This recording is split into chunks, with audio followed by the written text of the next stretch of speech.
Boa noite, meus irmãos. Estamos aqui mais uma vez reunidos pela Associação Espírita Nosso Lar.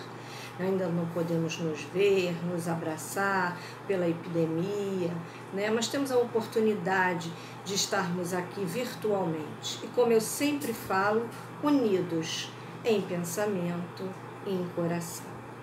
Então vamos agradecer a Deus, a Jesus, aos espíritos superiores que aqui se encontram, por essa oportunidade, pelas vibrações de amor, de paz, que elas possam vir até nós e se expandir por todo o nosso planeta, que precisa dessa paz, precisa de fé, de muita esperança.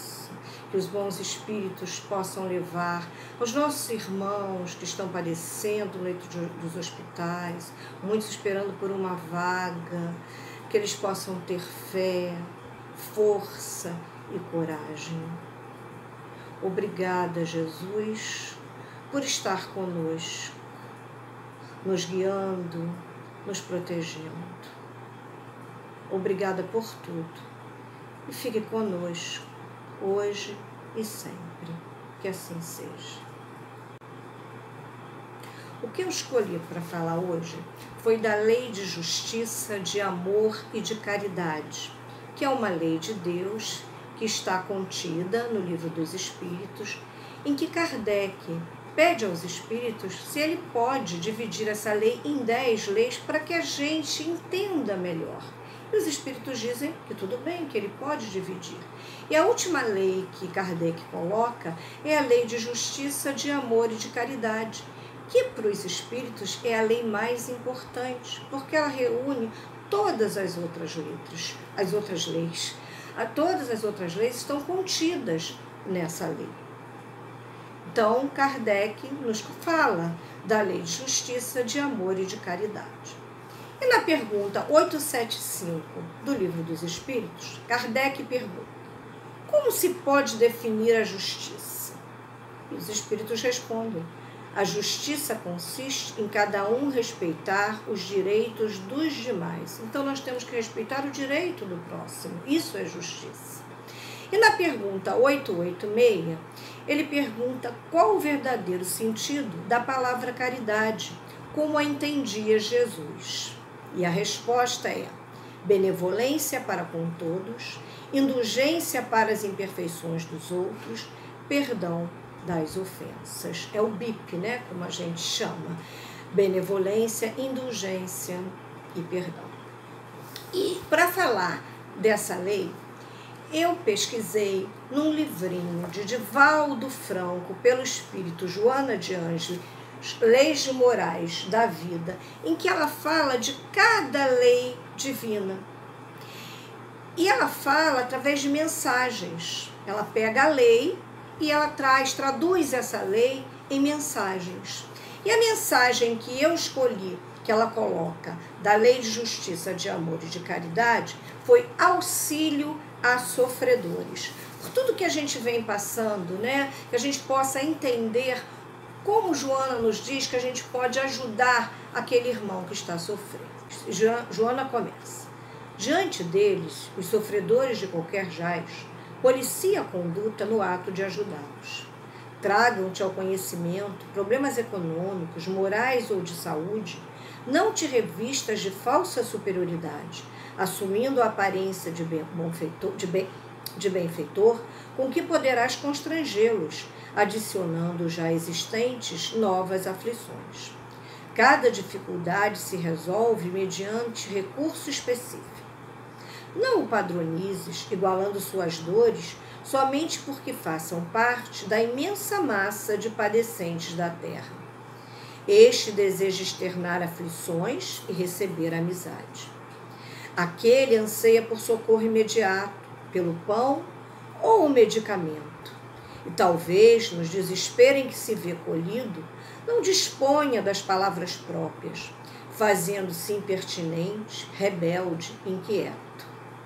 Esse, ferido nos dédalos da alma por dardos venenosos, está prestes a sucumbir e necessita de um amigo. Aquele outro, desarvorado por inquietações psíquicas e emocionais, perdeu o contato com a realidade objetiva e desvairia, ansiando por alívio. Propõe-te solidariedade e alcança-o com os teus sentimentos fraternos. Não os objurgues, amargando o pão que por acaso disponhas para ofertar-lhes. Nada lhes exijas, em face da moeda ou da palavra que lhes estendas. Se te escassearem meios externos com que lhes diminuas as penas, recorre ao auxílio espiritual sempre valioso. A prece, a água fluidificada, o passe para a restauração das suas forças. Sempre possuis algo para doar. Há quem ajude avinagrando a linfa da generosidade. Muitos confortam e reprocham simultaneamente. Diversos socorrem e advertem, chamando a atenção para a dádiva que dispensam. Uns abrem os braços à dor, mas não ocultam o enfado, a saturação logo nos primeiros tentâneos, isto quando não exteriorizam o azedume e a censura rude. Estão na provação hoje os que não souberam utilizar-se dos bens da vida com a necessária correção no passado. Sofrem os que iniciam o processo evolutivo por meio da dor burilamento. Batem-te à porta, buscam-te o socorro, pedem-te compreensão. Não lhes recuses o amor. Jesus recomendou com a sua autoridade inconteste: batei e abre-se-vos-á. Buscais e achareis. Pedi e dar-se-vos-á. Se esperas encontrar à tua disposição a misericórdia divina amanhã, se vê agora o mensageiro dela em relação aos que te batem à porta, te pedem e te buscam, executando o mais meritório esforço na caridade sem jaça. Dar e dar-se, sempre sem limite. Então, o que Joana vem nos explicar, vem nos ensinar? Primeiro, ela diz que nós devemos ajudar a todos, sem distinção, a todos os nossos irmãos, independente de raça, de credo, de condição social. Que todos que se achegam a nós, que nos vêm pedir alguma coisa, são irmãos necessitados. E que a gente deve saber como atender a esses nossos irmãos. Sem ostentação, sem humilhação. Porque às vezes nós aumentamos a aflição desse irmão. Muitos pedem se humilhando, porque necessitam daquele socorro. Hoje a gente vê isso na pandemia. Muitos irmãos que tinham trabalho, que hoje não têm, que precisam da solidariedade do irmão. E que para ele, às vezes, é constrangedor pedir um auxílio. Então a gente tem que saber ajudar, para não aumentar a aflição daquele irmão. Saber que cada irmão tem a sua necessidade. Às vezes tem a necessidade financeira, outra de um medicamento, outra de um conselho, a de uma escuta. Cada irmão tem a sua necessidade. Joana ainda nos diz que nós sempre possuímos algo para doar. Às vezes a gente não tem recurso financeiro, mas ela fala do auxílio espiritual. Que nós temos a prece, a água fluidificada, o passe. Tem muitos centros que fazem passe virtual. Tem centros que fazem o passe virtual. E aí você bota a sua aguinha lá, aquela água fluidificada, você pode beber aquela água. Isso é uma ajuda. Às vezes você vê na televisão que os irmãos estão necessitando de ajuda, você não tem como ajudar, então faz uma prece para pedir, para intuir a alguém que tem mais possibilidade do que você, para ajudar aquele irmão. Às vezes tem pessoas passando por dificuldades, tanta gente com problemas de depressão, um simples telefonema. Né? Um abraço a gente não pode dar hoje, né? Mas um olhar amigo pela internet, um bate-papo pela internet. Sempre a gente tem uma forma de ajudar. E ela fala daqueles, né, que ajudam às vezes te impondo alguma coisa, que diz assim, toma aqui, eu vou te dar o prato de comida, mas você vai na minha igreja, vai no meu centro, que é melhor, você vai gostar. A gente tem que ajudar sem pedir nada em troca, nem que seja isso, uma frequência de um centro, da sua casa espírita. Você tem que ajudar sem pedir nada em troca, né? Ajudar, às vezes você ajuda porque você quer se livrar daquele irmão, ele está insistindo, aí você ajuda porque você quer se livrar dele. Toma aqui, porque você quer se livrar daquele irmão. E ela diz que não é assim, essa caridade não tem mérito, ela não é meritória. Que muitos que estão sofrendo hoje por essa falta de recursos, porque não souberam utilizar no passado os recursos que eles tinham. E hoje eles sofrem, como ela chama, a dor do burilamento, né? A dor de tentar se burilar, de tentar se melhorar nessa encarnação. E que se nós também não soubermos usar os nossos recursos hoje, também vamos poder no futuro passar por essa dor do burilamento. Então a gente tem que estar atento a isso. Atento àquele irmão que às vezes chega rude, que quer te obrigar que você o ajude, chega rude, rancoroso. E você tem que ter calma com aquele irmão, né? Porque a gente não sabe o momento dele. Às vezes você dá o prato de comida, o irmão pega de cara feia. É o momento dele. A gente tem que saber respeitar. A gente tem que saber fazer a caridade. E ela diz que Jesus nos disse: batem a porta, buscam-te o socorro, pedem compreensão, que é o que Jesus diz. Batei e abrir-se-vos-á, buscais e acharei, pedir e dar-se-vos-á. Então, que a gente tem, que esse é o nosso recurso do amor, que a gente não pode recusar. Nós estaremos recusando o amor quando o irmão bate a nossa porta. Né? Meu filho, ele sempre dizia, quando ele era criança, que a gente ia no mercado, que alguém chegava perto de mim e pedia assim: paga esse arroz para mim. Aí ele dizia: mãe, paga, porque ele te procurou, alguém mandou ele te procurar. Não é isso, né? Ele bateu, veio até mim, então eu tenho que cumprir a minha parte, se eu tenho condições de fazer isso. É o óbolo da viúva, que foi a que mais foi generosa, porque ela deu aquilo que a única coisa que ela tinha, aquela moedinha.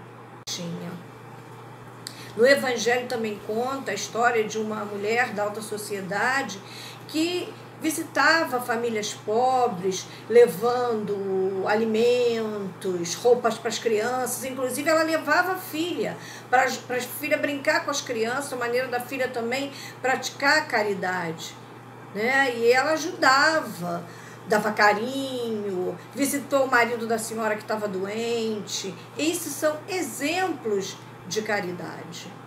E Joana nos diz no final que se a gente quiser a misericórdia de Deus amanhã, a gente tem que fazer hoje. E uma forma da gente fazer isso é praticar a caridade. Praticar a caridade sem limite a qualquer pessoa, a quem chegar a nós e até aquele que não chegar. Então, que nessa época de pandemia, a gente possa ligar para os nossos amigos, para saber como eles estão passando.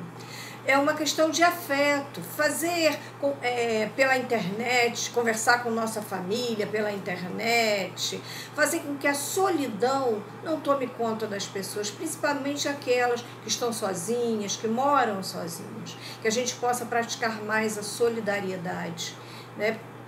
Em todo momento, mas principalmente agora, nesse momento que a gente tem sofrido muito com essa pandemia. Gente, muito obrigada por essa oportunidade e que Jesus possa estar conosco agora e sempre. Que assim seja.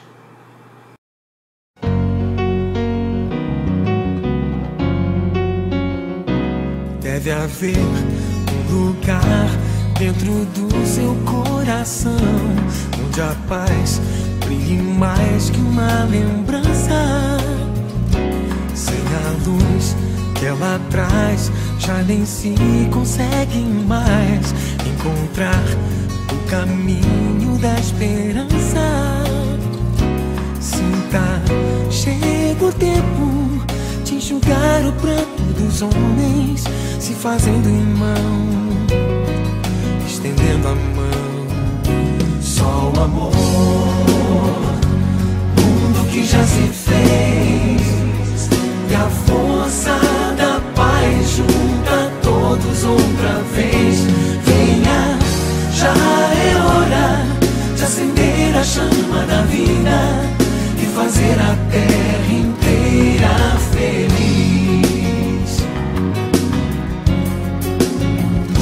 Se você for capaz de soltar a sua voz pelo ar como prece de criança, deve então começar.